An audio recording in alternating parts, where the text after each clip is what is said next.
look at the name. He could ignite his how sword that on works. fire, but it doesn't have as much utility as like the Marimari Okay, so does, where Ace is making like fire ball spears name and equals cannonball things and the little fireflies that ignite so the string enemy, all dot those techniques that Ace split had. You know, King can't do all of that stuff, but he can do something kind of similar, right? I think King could probably pull off and then a we're gonna technique have similar to the split it with this, and then we're gonna get the first one. Let's do a test inside the command. Oh, this right here. Do a test right here. Oh, y'all probably can't see this. Okay, so I'm gonna do the bottom. Wait, can you really see? Pissed, and he was like, well, I guess I have to torch you all till nothing is left. No, not you even can't your see. Bones. You cannot and so see. the Great Dragon Fire Emperor, or whatever it was Alright, called, so just let's Zoro say likened it local to name Magma because Zoro almost got hit by one of these moves, and Zoro was like, holy crap, that's as hot as Magma, implying that it was hotter than the regular fire that King was using. The regular fire that King was using, I feel like it's a little hotter than like a Bic lighter or whatever you could get.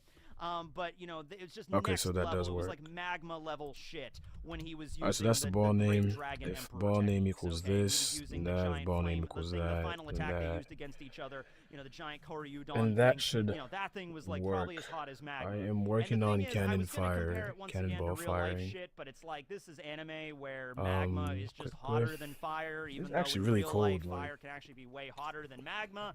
This is One Piece, so I'm going to assume Alright, that. I think with that move, with the upgraded Magma fire that King has, I think that would completely burn Katakuri's Mochi into dust.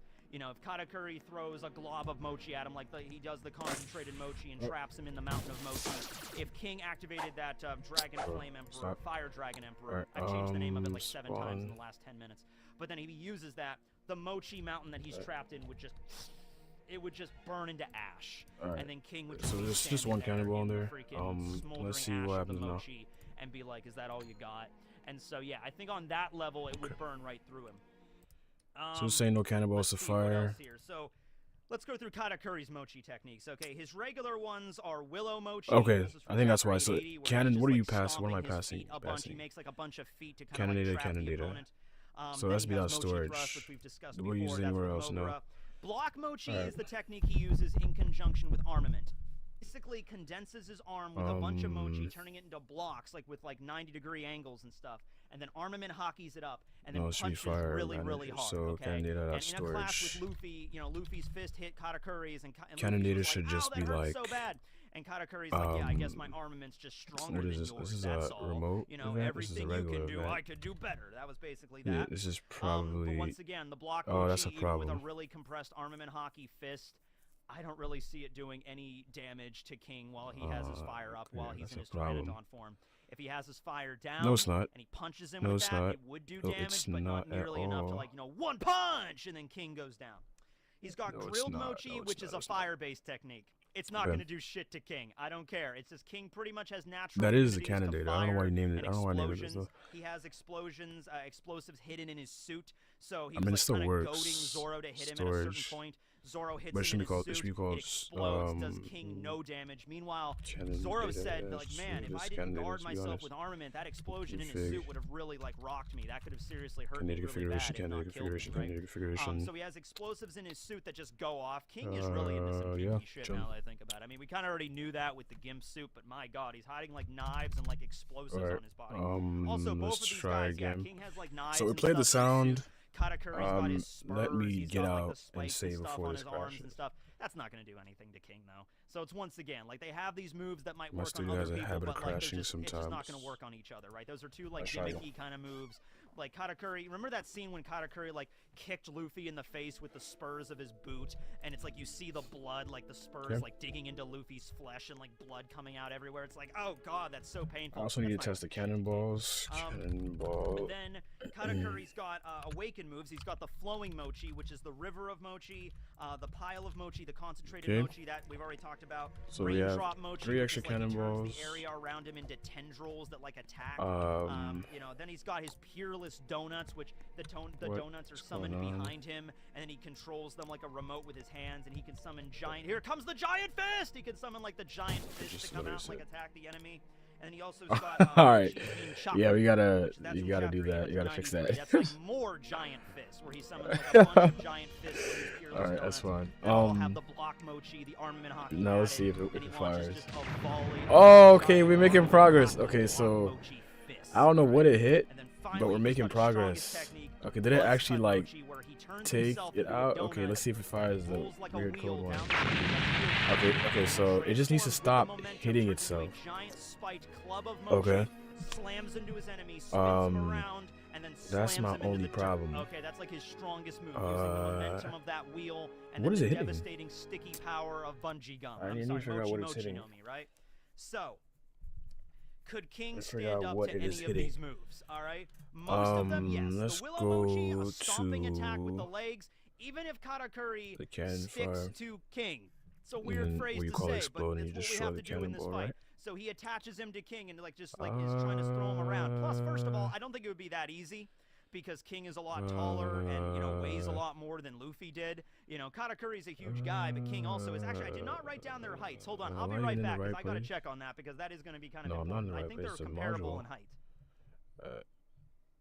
Okay, so I just looked this up, and I'm actually surprised by this. I thought they were roughly the same height. King is like 100 centimeters taller than Katakuri. Katakuri is 509 centimeters tall. That's about 16 feet 8 inches.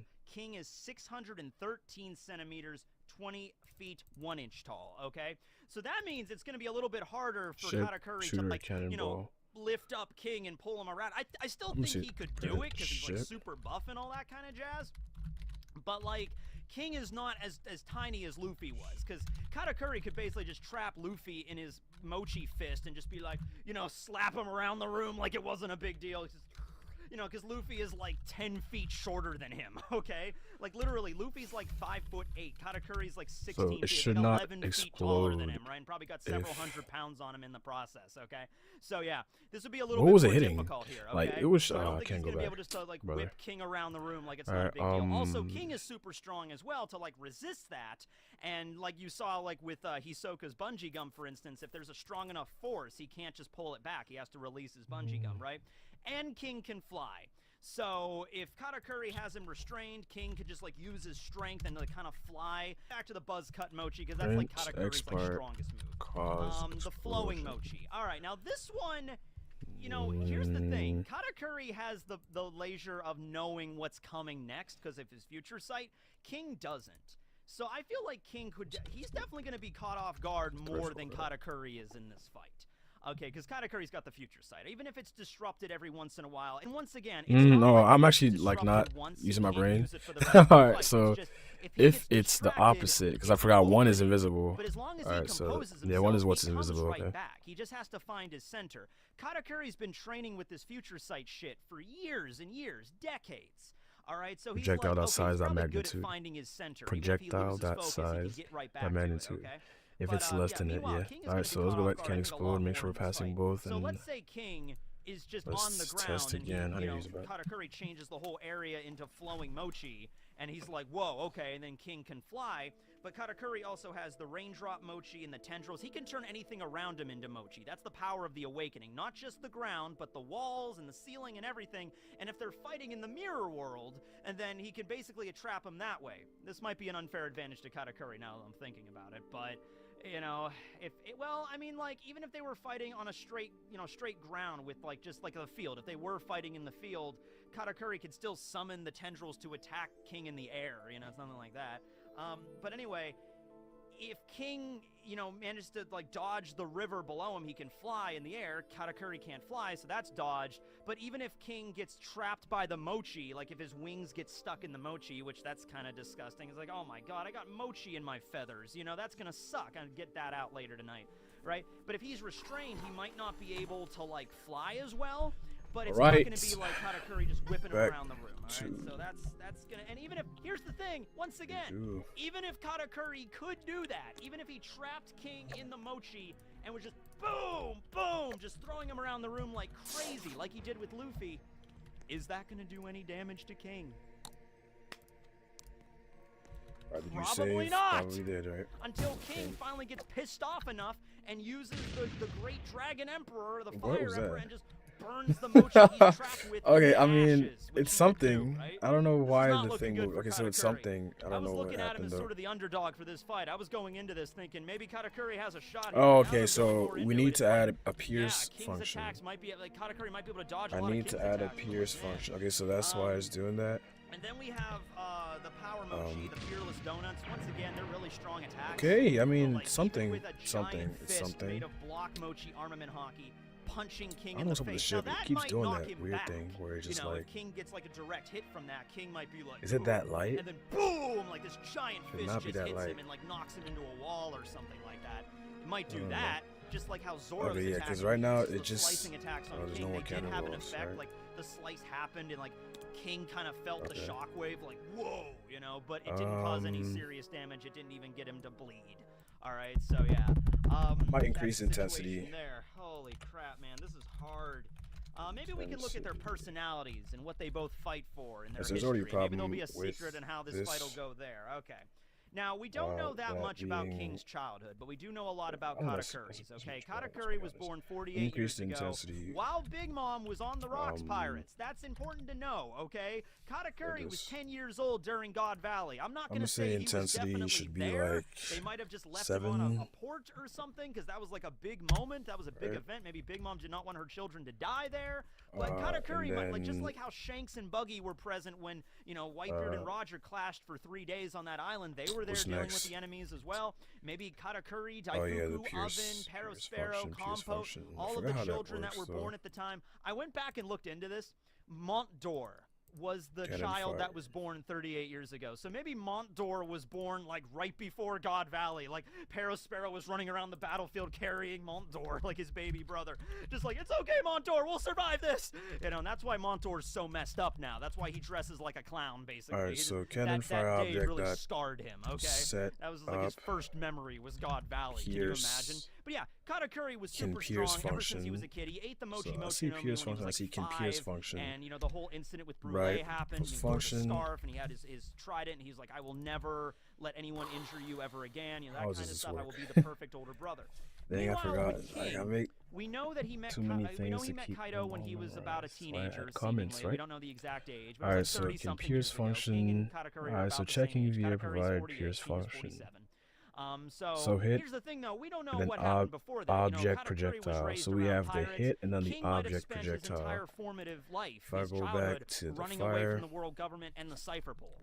So they might have dealt with very similar situations where they had to train, they had to get stronger from a young age because the world is a very cruel, unforgiving place. Okay, you know, Katakuri being raised by Big Mom and in the Rocks Pirates Company, meanwhile King being chased it didn't after by explode the though. government. It just stopped. We don't know that for certain, but I guess we can assume. Also, the fact that King was a Lunari and he had strength and defense and stamina buffs from day one, plus the fire abilities. And plus, you got to think of all the endurance he has because of all the torture that the government put him through at Punk Hazard. That's why he was there at Punk Hazard. And I think Kaido even commended, like, I've seen them torturing you over here, and man, you were able to take all of that. You should join my crew. You should be second in command, right? Like they probably, like, you know, all the experiments, I don't even want to think about it, but they were probably, like, pumping him full of electricity and stuff to see how much he can take. Like, horrible kind of experimentation on King. But he was able to survive all of it, right? And he was probably in prison for years, from what it seemed, right? At least months or years, for a very long time. But, you know, suffice to say, they were both working under a Yonko for decades and decades. Katakuri slightly longer, but they were both training so much. And I think King's Lunarian heritage kind of makes up for the fact that he wasn't training as hard as Katakuri was when he was a kid. You know, they're still probably equal in the amount of training and power that they've gained over the years. It's just King would be better at it just because being a Lunarian, he just has those buffs, right? Then return so yeah, now what do they fight for? King pretty much fights entirely for Kaido's sake. Return false. There's really no one else in the Beast Pirates that King cares for other than Kaido. He doesn't care about the other All-Stars. He doesn't give a shit. He definitely doesn't like Queen. He doesn't really care about Jack. He kind of views Jack as like a lame younger brother. He doesn't care about any of the Toby Roppo. He doesn't really have an affinity for anybody in the Beast Pirates. Pierce and return false? He's there to make Kaido the king of the pirates. He's there to be Kaido's right-hand man, to be his sword, quite literally, like when Kaido decapitated Orochi, to be his sword in battle. And that is his main goal from what we heard when he was fighting Zoro, okay? Meanwhile, Katakuri is fighting for the sake of Big Mom and every single sibling that is younger than him, which is pretty much all of them, except for Perospero and Compote, who are older. And then Oven and Daifuku, they're all childless and they're the same age. but he fights for everybody else. Yeah, that's fine. That's fine. That's fine. That's fine. Brothers and sisters really don't respect him as much like Flampe, because when they found out his face and so everything Pierce like condition, that. But they're not Pierce all function. like that. Daifuku, Oven, Perispero, they obviously don't. Oh, okay. Oh, that's so genius. Okay, so now I can go back to the wave. Yo, okay. That's kind of cool. Okay, I can go back to the wave. And I can make it so if it's a wave, it still runs the same splash. That's fine. That's fine. That has status. All right, so wave, right? There's a tidal wave. And it probably comes down to the older I'm gonna make all of this have water. Think of all the so you have calm wave, Big everything Mom but went storm into her hunger should pangs have and wrecked water. the continent, and Jinbei wasn't around Yeah, to that's shove cool. a That's cool. Croquembouche Okay, in so her mouth, water, or right? Sanji and Pudding weren't around to make a giant chocolate cake, right? It all came down probably to the oldest siblings, Perispero, Daifuku, Oven, and Katakuri, to try to rein Big will Mom Pirates in and 2 make have sure full that the treasure country is hunting? safe, make sure the citizens survive, and make sure that she gets the food that she needs to. I'm gonna add treasure chests, and then they're gonna have stuff inside of it. There's gonna be. I might do a thing. So I want to do a thing where I had like treasure maps, like an event where like there's a treasure map and you have a certain amount of time to find it. But I didn't know how to make that. But now I'm kind of learning how to do that. So yeah, it will have that as well. So it's gonna have ship battles, right? Yeah, this game's gonna be like just a sandbox game with ship battles, and not sandbox, but I mean it is sandbox. I don't know, but round based. It's just like whoever has the most amount of bounty at the end of the time gets to win, and it's gonna keep like replaying and then changing a map each time. But yeah, there's gonna be ship battles as well. And you can get bounties by killing players or just killing the NPCs that are in there. It's just gonna be like whoever has the most bounty at the end of the time wins that round. King is pretty confident that he is the last remaining Lunarian on the entire planet. So pierced.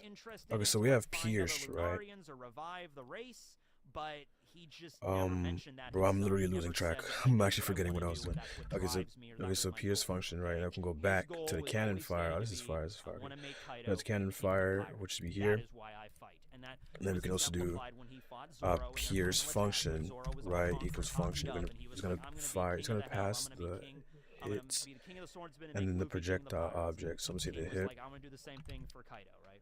Same thing there. Is that even a thing? Pierced. Okay, cool. I'm gonna say Katakuri has the edge out there, X hit. but you know, is that really gonna matter at the end now of the we day? can do if. It might. I mean, it might. If it might push Katakuri a X little hit bit further dot when parents he's about to go down. He stands has up and tries to fight tag even a little bit further. Water But at this point, I or think X we've pretty hit much gone over every single has thing either of these characters can do. tag This water. is a really hard fight. This is definitely Then not a we're wash. gonna This is make a definitely not like splash. with So Gosling splat. and Katakuri, Wow. where, like, you know, a quarter Let's of the go, way through the boys. fight, I was like, Katakuri wins this. Like, there's really Oh no, we do have it, bro. I was like, we don't have this. All right, event. All right, so we're gonna add a splash. All right, so we're gonna I don't know if say. it's gonna be 12 plus hours like it was between Luffy and Katakuri. Luffy was using the hit and run kind of tactics, which Luffy doesn't normally do. I'm gonna say that they can't do that. I'm gonna say there is no hit and run tactics. So I might end up making 2 splashes, but I think it shouldn't really matter. I just hope it doesn't lag. That's the only thing. All right, so splash request fire. Event equals make splash. Make splash. With the position. So I'm gonna just make it like a bit off because I don't want it to be like on exact spot. So splash. If he can disrupt Katakuri's So future position sight, equals cannonball. immediately afterwards, he busts out the giant flame dragon Koryudon. Plus vector 3 dot new. King might win the fight then. Math But I don't random, think King would just negative open with that 2, technique, 0, because that's not math shown how random, King fights. King does not just negative open with 2. his And then we're gonna strongest do move. That's kind of an anime intensity. thing in general. You don't open Luffy. Intensity Katakuri does equals not open up with settings his table buzz dot cut mochi. King does not open up with intensity. his strongest move. You know, Luffy doesn't usually just start a fight with King Kong. So Like, yeah, typically he doesn't do that. yeah, I think it's damn. That might be But I just hope it doesn't that would lag. be My a only big problem is I just don't intention want on how lag. King wins the fight fast. No lag, But I don't think please. that's how it would Alright, go, so I think this the is fight fine. would So we have the go with position them clashing intensity, with their and then swords I and think their, that's you I think that's know, it for Katakuri splash. trident. I'm not gonna Okay, that doesn't work. do So that. King's gonna start turning into a Pteranodon and using the Tempura Udon and the lasers. Katakuri dodges it. It's like, oh, that doesn't work. Katakuri uses his awakening to try to trap King, but he's a lot I think that should heavier, be he's a lot fine there. taller, and he's stronger, so it's like it doesn't work as well as the other moves do. Alright. And so he tries to use block. So what was the other problem? I think that's the only problem. Alright, so now let's test it with 2 players. Oh no, there's another problem too. When I make the ball, or when I think it's just a display, right? Gotta go to display, container, no, display, yeah, dot name, I don't think it's dot gonna do that much text. damage to him because it wasn't shown to do Alright, that so much damage you to him. gotta At most, it make might sure we destroy get the his right mask. name. It might cause Nope, some it's light not even it. bruises on his face, That's right? Which, it. how Okay, dare so you, Katakuri? His face is local real impeccable. name So, equals like, string dot split not really gonna do much export beyond dot that, right? 'Cause name, the thing and then is, Katakuri separate does being have this Conqueror's and then Hockey, 1. but he does not have that ability to So combine that Conquerors is with what we armament and need. do all that Ryuo shit that we saw Big Mom do and Kaido do and the stuff Luffy's learning how to do and the thing that Zoro had to do. That was how Zoro beat King. If you're wondering right about now, with all this shit that King has in his arsenal, how the hell did Zoro beat him? He beat him because he used Conqueror's Hockey with armament together, fused into one thing, and he sliced the shit out of King. That's how he beat him, okay? He sliced his sword in half, sliced his I didn't watch the Katakuri fight, but the Zoro versus King fight was pretty cool. And the thing is, Katakuri can't do that. He has Conquerors, but it's the same kind of Conquerors that Luffy kind of had before the time skip and stuff. It's like Shockwave kind of Conquerors. It's the same kind of Conquerors Doflamingo had, right? It's like he can do the Shockwave stuff. Now, if Katakuri trained enough, could he learn to use that technique? Let's test this he could, but then that's conjecture. I'm giving him an ability that he doesn't have. Like, oh yeah, Katakuri would definitely be able to learn Ryuo combining armament and Conquerors during this fight with King, and then obviously Katakuri would win. You know what? I'll tell you what right now. If you think that that's what would happen, if you think Katakuri throughout the course of this fight would learn to combine Conquerors and armament, then yeah, he would be able to, I think, beat King. He would have a better shot at beating King. With Future Sight, with the Mochi Mochi, with the Conquerors and armament fused together, he could maybe do it. But he hasn't shown to be able to use those abilities, so I just can't give him to him. I'm showing Luffy's the only one in this series that's allowed to just learn these really powerful techniques in the midst of combat. And even Luffy didn't just learn it. Luffy did not just learn this technique of Ryuo and then beat Kaido in one attack. In fact, he learned it, and then Kaido still knocked him off over the side of Damn Onigashima. And they're fighting now, and it's still a brawl, right? What? I'm so lost. This is hard. I don't know. This is kind of tough. What? Okay. Just going over it one more time to make sure. I mean, King can fly, so as long as he can break out of the Mochi, he can fly around and just kind of rain down damage. This guy. King, I'm leaning on King right now winning this. Okay. I'm leaning on King. Gotta go through. Because I feel like if King just gets sufficiently pissed off near the end, like after all these abilities go through, like none of them are really working on each other. King would just be like, screw it, I'm just gonna burn everything. Now let's test this out. Okay, so both accounts are, okay, he's not broke. He has money. But they both need to have ships, so else I can't test this. Giant magma stream, and then just I'm gonna make this guy have the ship. And have the whole package. You have enough money for it? He does not. Alright, so boom. Boom. Okay, so that's his ship. Alright. This player 1 ship. Player 1 don't got no cannonballs though. Even if you can see the attack coming, if you don't have an effective way of dodging it. Because Katakuri is immune to fire abilities to an extent. Because Luffy was also using his Red Hawk and stuff against Katakuri and the Grilled Mochi. I would say the regular fire King creates, Katakuri could probably handle that fairly easily. But the giant magma stuff, when that hits the ground, he's just firing those off. Because he has the big giant fire dragon that he uses, and then he has the... Listen, there's a good chance somebody's trying to hack your website right now. You gotta make sure you're covered. Alright, so we're gonna put our cannonballs. Security built into your site and fully managed for Alright, you. we're gonna put a cannon. Check this out. I'm trying to fill you up, man. First up, prevention. The Wix platform is secure by design. Security experts let's see what happens. Quick. Threat model, penetration test. Yeah, that's what I'm talking about. Yeah, that's more like it. Alright, so instead of just stopping, should make the splash. E-com sites. Wix is compliant with the smaller one that he uses. Alright, you need to make the splash. I think he can use more often. So he's just firing a few of those and they're hitting the ground. Katakuri can make a river of Mochi, but it would just okay, now let's see with him here what exactly would happen. And so he can't Uh-oh. Alright, so there's an error. Just dodge it that way. Now the mirror world is oh, there is an error. Okay, I was gonna say. So he wouldn't. King would not be able to like fill the entire mirror dimension up with magma. He wouldn't just be able to do that. If it really is in fact magma, so Zoro likened it to magma, like it's as hot as magma. But I don't think it was actual magma. I think it was just. Okay, let's go back. Really, actually, let's go back. Fix that real quick. Okay, I don't think he was actually summoning goop, like the magma substance, and like filling the area up. Okay.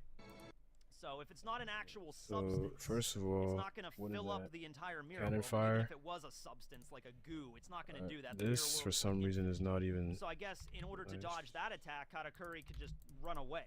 Okay, so it did it for one. Down in the mirror world, dodging the area, and the king just torches. God, but once it hits the player, it just stops.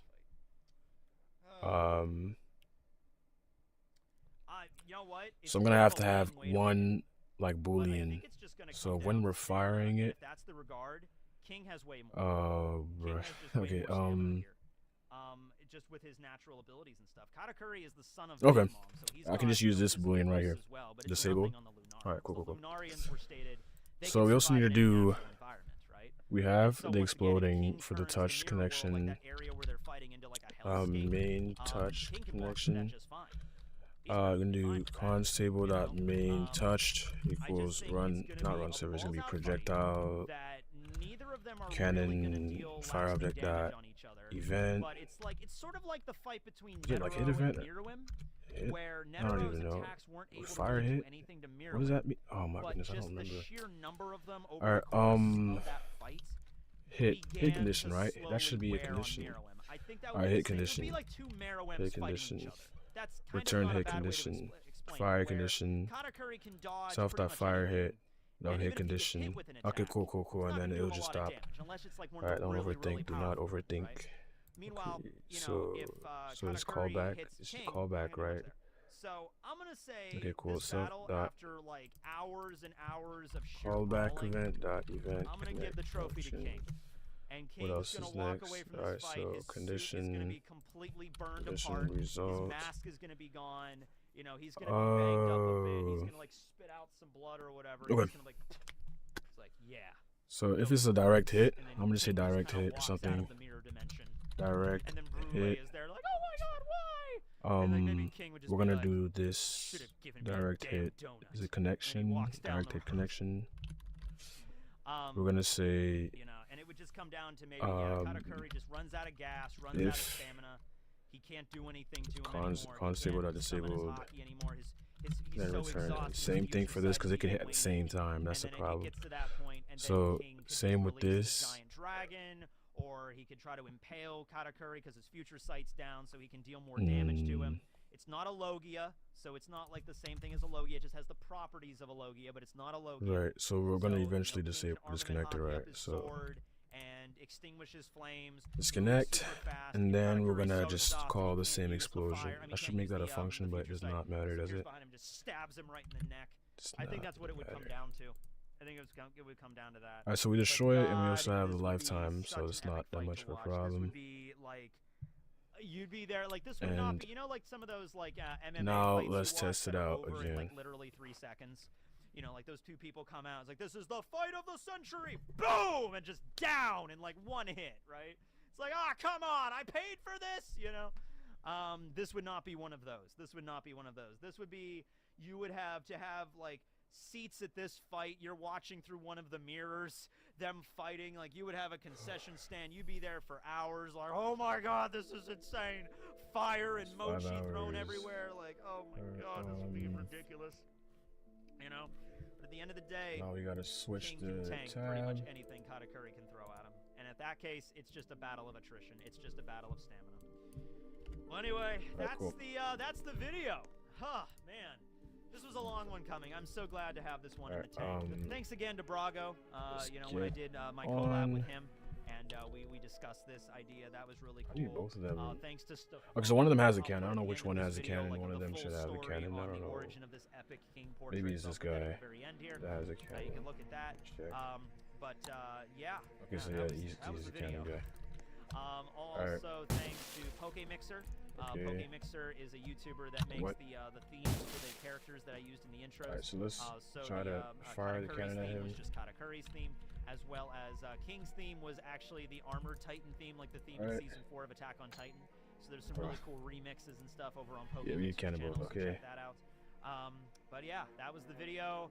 I'll leave it up to me to explain the picture, but yeah, thanks to everybody for watching. Cannonball. Signing out. Let me know down in the comments below how pissed you are at this crossover battle. The people that are like, I knew King would win. You could have just opened the video with that, Tekking. I'm like, I'm sorry. I was like, Katakuri could do it. But if you think Katakuri could legitimately win, let me know. But I think a lot of it's going to come down to that Conquerors thing. Like, Katakuri could learn how to use Conquerors and Armament, and then he could defeat King. I'm like, if you think that, I mean, if he did, he could. I think he does have a solid chance of doing it, thing but stored. he didn't Let's show test it it in out. the story, so I can't just give him the power, right? Okay. He wasn't shown to have Conquerors. He might, or if he really worked at it, maybe he could develop an advanced form of armament, but we Let me shoot it again so I can get the exact. I think I was like right here, right? Let me know in the comments down below. Thanks for watching, everybody. Okay, there we go. There we go. Okay, so now it's starting to make a bit more sense. So obviously the intensity is not that big, so it's not gonna cause like waves. But then I decided, you know, that's a whole other, you know, art style and things, and I was worried about, like, you know, painting. Oh, another ship is in the way. Okay, I have to move this shit. Destroyed or I want to see what happens. happens. So I just decided to go with digital art. So far, and, looking good. The help of an artist that has done some stuff for the Alright, let's try spawning our ship now. Alright, so now we need to test this. Right? Of King. It's absolutely incredible. So if I come close and I just, oh dang, I should make it so like they can fire it, but like looks like I have to have another person. But what just, what? And he did, and it was incredible. So all the thanks to Stefan in the world. Now I wanted the painting to have a very like gothic kind of vibe to it, right? So there's like very dark colors and everything like that, shadows and everything. Now for that reason, maybe what is it hitting? Is there something underwater? With like it's in a frame, so it's kind of, you know, it's gonna like reflect light and stuff. I did some tests with it on my video. Let's try on my getting a little closer. And stuff, and you're not gonna be able to see it that great back here, but I will show you right here what it looks like the full file, so you can see the image there. But it's absolutely amazing, right? And as soon as King, obviously for it's supposed to take two people to do it, but in the manga, and it's like, oh god, he's hot. It's just like, yes, I took inspiration from a lot of like old style like paintings of like knights and kings, and I sent those over to Stefan. Also, Castlevania, the Netflix series, that was a really big inspiration. Like the painting of what was it, Leon Belmont. You know, there we go. I like that. I like that. I like that. That's kind of a lot, though. That's a lot of force. Just one cannon. Oh yeah, the map reset it. His face revealed, like a candelabra kind of down here. His hand on fire on his mask. Okay, so yeah, one cannonball was enough to knock you out. I think maybe the knockback might be a bit too. I mean, but it's a direct hit though, so it makes sense. Like a direct hit. Yeah, so thank you to Stefan. Amazing job, and now King will hang out back here for a while. Yes. I'm gonna give you my #1 tip to get over a breakup, and that is gonna be going to therapy. Going to therapy helps. The Marine ranks. Hey everybody, how you doing? Welcome back. And let me just say one thing before we get started with this one. Go grab yourself a snack. This is definitely a snack video. We're going to be here for a while. Don't worry about me. I'm good. I still got a bag of apples over here, so we're set. We have 1, 2, 3, 4. We have 4 apples left, okay? So I'm good. Don't worry about me. But yeah, you should go probably find something to eat. Okay, so this is actually going to be a remake, a remaster, as it were, of a video I made like 5 years ago, which is crazy to think that 2017 was about 5 years ago now, okay?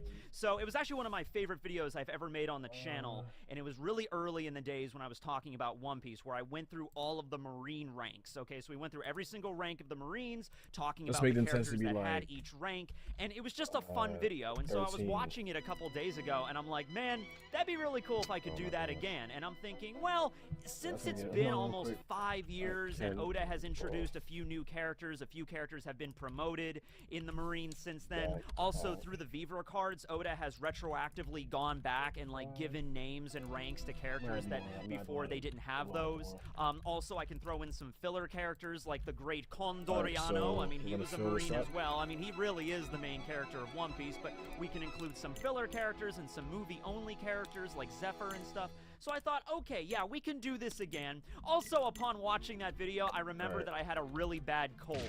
So in that video, I'm very congested and like stuffy nose, and I'm like, you know, talking, and you can kind of, you know, hear that. So I'm like, all right, let's redo it again. Let's do it right this time. Barry is here as a actually, I'm gonna stand back. Let me increase the intensity one more time. And this is an interesting piece so I know of 20 One Piece merch intensity I've received before. This is Smoker, but it's erroneously labeled as Chief Petty Officer Smoker. I mean, Smoker was probably a Chief Petty Officer, but the first time we get introduced to him in the story at Logtown, he's a captain. Then he becomes a Commodore, and now there we go. Oh my god. Yo! It just knocked the shooter off the ship. Y'all even see that? Yeah, you guys didn't even see it. Quite a promotion. It just knocked the shooter off the ship, bro. Yeah. Right. So let's just dive right into it. We have this giant list here of every go back single. This again. isn't even all of them because there's Marines that like when you're talking about filler Marines, there's some that I'm gonna stand back ranks, so you can really so I see. didn't include them, and I also did not include a lot of like the theater productions, all for except one character from a play because he has a really funny name. So we'll get to him when we get to him. But other than that, here's pretty much every canon Marine as well as most Marines that have been given a name and a rank from filler arcs, OVAs, TV specials, movies, all that stuff on here. And so let's get started with the rank that's not really a rank, but it's kind of a rank. Let's start with Shoreboy or Zatsuyo. And Zatsuyo in Japanese literally just translates if another person's ship is on there, it's going to. This is of course the rank that Helmeppo and Kobe held. I gotta be careful with the max force on that. I can literally fling a player out of bounds. Not really, because the way that they joined was very, very unusual. Because remember back at who's the one that has the ship? Is it me? Captain Morgan, that was the cruel Marine that ruled over the entire island. So I can spawn. Luffy showed up, freed Zoro. Zoro was the one that cut Morgan down. Actually, I'm gonna wait and let the other guy. Morgan, it was Zoro, okay? This other guy cut Morgan down, and then it was Commander Ripper, kind of an intimidating name, but he turned out to be a pretty nice guy, all things considered. Ship speed's gonna be a bit slower because the head of the Marine base at Shellstown, all right? And so Luffy and Zoro both left. They went out to sea to continue their adventure as the Straw Hat Pirates. However, Kobe decided to stay behind. Now, Kobe, though, didn't really, I guess, qualify for the regular enlistment process in the Marines because he was kind of like a chubby kid, I guess. He wasn't very athletic at the time. And so then you had Helmeppo, who was the son of Morgan, who everybody hated. So it was kind of like, all right, what do we do with these two guys that want to join the Marines? Well, Helmeppo did not want to join, but it's like, it was either basically he joins the Marines as a shore boy and just do odd jobs around the base, or they basically just kick him off the island. I forgot you're gonna need to sell ships because you get money back. Then, he would not have been able to survive on his own in the One Piece world, right? He would have been homeless, essentially. So basically, that was the best he could get. And on the other side, Kobe, on the flip side of that coin, he wanted to join the Marines so much. So he would take whatever job they gave to him. It's just like, all right, I guess we can find something for you to do. You know, here, take this broom and you gotta wait because the map reset it. You know, Captain Jim was in the bathroom this morning, and oh my God, it's let's just say it's a war zone in there. All right, so have fun. All right, so I'm gonna spawn. You know, Commander Ripper gives him a mop, a bucket, and a broom, and just leaves. Okay. So for several weeks, a few months, that's all Helmeppo and Kobe did, and Helmeppo hated every single minute of it.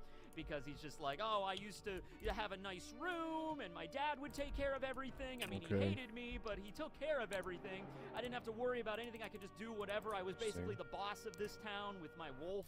You know, remember Helmeppo had a pet wolf that he would just use to terrorize the townsfolk? But then Kobe was like, this so now we can really see the effects that you could have on a ship. I'm going to be king of the Marines, you know? So let's fire. Excited, right? But Shoreboy Zatsuyo is I gotta wait. Rank. I feel I have to change that. Okay, so intensity. that Ripper just kind of gave to them because he felt bad for both of their situations, right? I'm sure other Marine bases have chore boys. Maybe it's just like, you know, civilians in the neighborhood that want to help out, but they can't. They don't want to actually join the Marines officially, so they just give them odd jobs. I'm sure they're paid to do this. But yeah, it's not an official rank of the Marines.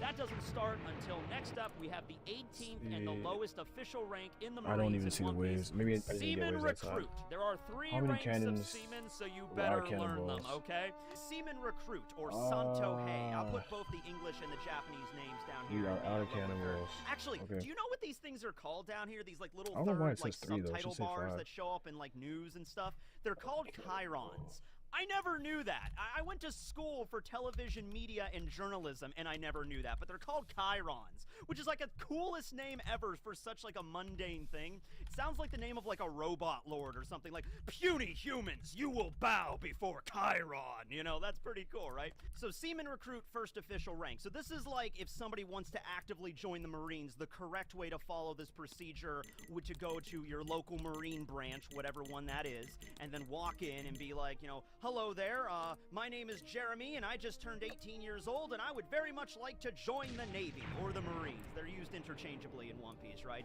And of course, the officer at the Marine base would look right at that kid, and he would be like, no, we don't want anybody named Jeremy in the Marines. And he would kick him out. But then the next guy would come in and be like, hi, my name is Fred. I would very much like to join the Marines. Oh, welcome, Fred. How you doing? Come on over here. We'll get you all set up, all right? Have you ever fired a gun? He's like, no. Well, here's a cannon. Okay. So, no, I'm sure there's much like how you enlist in the Navy or the Marines in our world, there's probably a written test. There's probably like a physical you have to go through to make sure that you have good eyesight and things. So I have a friend that's in the Navy, and recently he actually told me he was interested in becoming a pilot.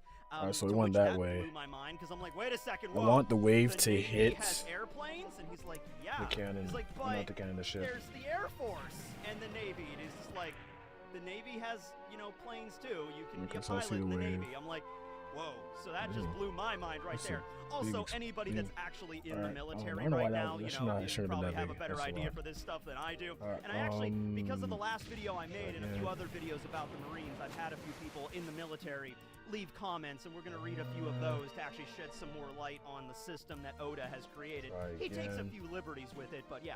So yeah, there's probably a physical, there's a written exam, they probably have to pass an interview or whatever, but if they go through all the proper procedures, they become a Seaman Recruit. And there's only one person that was actually a Seaman Recruit, like officially, and that was Ukari. Ukari was a random Marine that was at Shelltown. He was one of the Marines that was just bullied by Morgans. Not Morgans, Morgan. There's two characters in One Piece, very similar names there. But you know, Captain Morgan had that giant statue of himself, and he's just like, lift my statue, you peons! And Ukari was one of like the poor Marines that was like, I'm sorry, sir, I'm lifting as high as I can. Oh my God, please don't hit me with your axe arm. You know, so you gotta feel bad for so now we see the wave is gonna hit the ship. Short stick there, becoming a Marine. Like, man, I'm gonna go and make my mom proud. I'm gonna be a Marine, and then like he ends up in Shelltown. So this is my ship, right? I think. Let me see if I can repair it. Now, Full Body and Django both held this rank of Seaman Recruit. Obviously, there's gonna be other ways to repair with just regular cash, but this is if you want to repair everything. And Django was a pirate. And during the cover page series, Django's Dance Paradise, Full Body and Django meet each other on Mirrorball Island, and they become very close friends. Yeah, this wave is too big. And so he has to be brought before a judge to be passed sentence, probably brought to maybe Impel Down or maybe some other prison. Django didn't have that high of a bounty, so he would probably just get thrown in regular prison. I don't think he would get thrown in Impel Down or like executed right away, but the outcome would not have been good for Django, right? However, through the machinations of Django's dance prowess, you know, the entire freaking courthouse busts out into a dance number, including the judge and the jury, because this is One Piece and it's awesome. And because of that, the judge is just like, oh my, this was the most fun I've ever had in my entire life. I don't even know why we were here anymore. What did you do? Oh, that's right, you were a pirate. Okay, all right. Well, I'm not gonna throw you in jail because you're a really great dancer. So, okay, all right, here's what we're gonna do, You, Django, you're going to be a Marine now, okay? You're gonna have the rank of Seaman Recruit, and Full Body, you're a lieutenant, right? Okay, well, not anymore. I'm demoting you, because the judge apparently just has the authority to do this. I'm demoting you to seaman recruits so you can watch Django. So you get a demotion and you become a Marine and everything's good, just don't get in any trouble. Oh my God, this was great. So that was the sentence the judge passed, and it actually ended up working out for them because right now they both hold the rank of Lieutenant Commander. All right, so it's actually higher than Full Body's original rank. So that's kind of an interesting idea for Full Body, that he was this very arrogant, very snobby kind of Marine lieutenant, and he was sort of humbled a bit by being dropped back down to seaman recruit with his friend Django and rising through the ranks under Hina properly, and now they eventually got to the point where they're lieutenant commanders. And also, I would imagine Full Body at this point is a lot stronger than he ever was at the beginning of the story at the Baratier, right? Okay.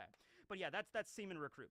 Then we have the 17th rank, Seaman Apprentice, or Nitohei, and there's actually currently nobody that holds the rank of Seaman Apprentice, but considering the fact apprentice is in the name, I would imagine at this point, I mean, I don't know how it exactly works, and this probably is not how it works in the actual Marines, but this is One Piece.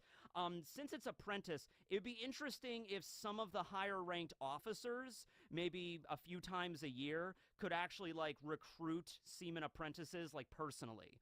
Okay, so they could kind of just be like, hey, you know, this new recruit seems to have promise, you know, is like maybe Hina or Smoker or somebody of higher rank could accept them onto their own ships and their own crews and, like, guide them in their own way. Kind of like the Magic Knights in Black Clover, where they all stand after the exam and they all like, hey, I want him for the Green Mantis, or I want him for the Black Bulls, or him for the Golden Dawn.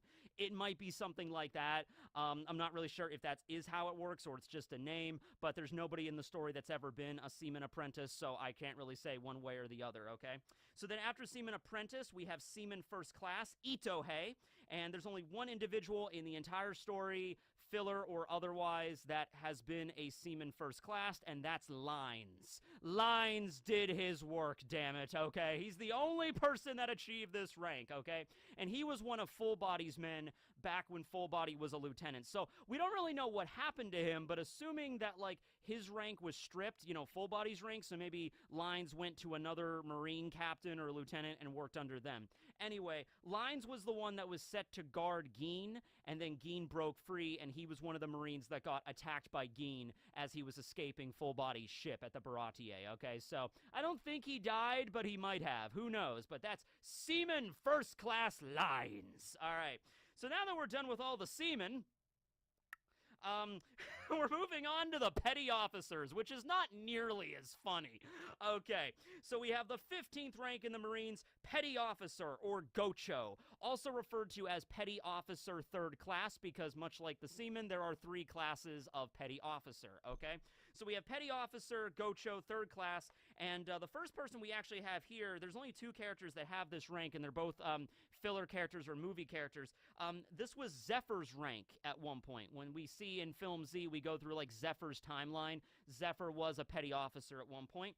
And then we also have Komei. Komei was the great tactician dude. He was dressed like the Chinese emperor during that Nebulandia OVA with Foxy. And anything involving Foxy in this story, I'm not a huge fan of, but I did watch the Nebulandia OVA. It's pretty cool. Luffy punches him. He's one of those Marines that, he's one of those characters that follows the whole, like, I'm just gonna make my entire body coated in armament hockey, and then I'm invincible! And just like what happened with Virgo and Pika, yeah, it didn't work out too well for Komei. Luffy punched him really hard, and he was defeated there. He also briefly did join the Foxy Pirates, but yeah, he started off as a petty officer, and we see him in the special as a petty officer. He eventually rose through the ranks, and by the time the Straw Hats encounter him at Nebulandia, he's already a vice admiral, and he dresses in this very fancy garb, okay?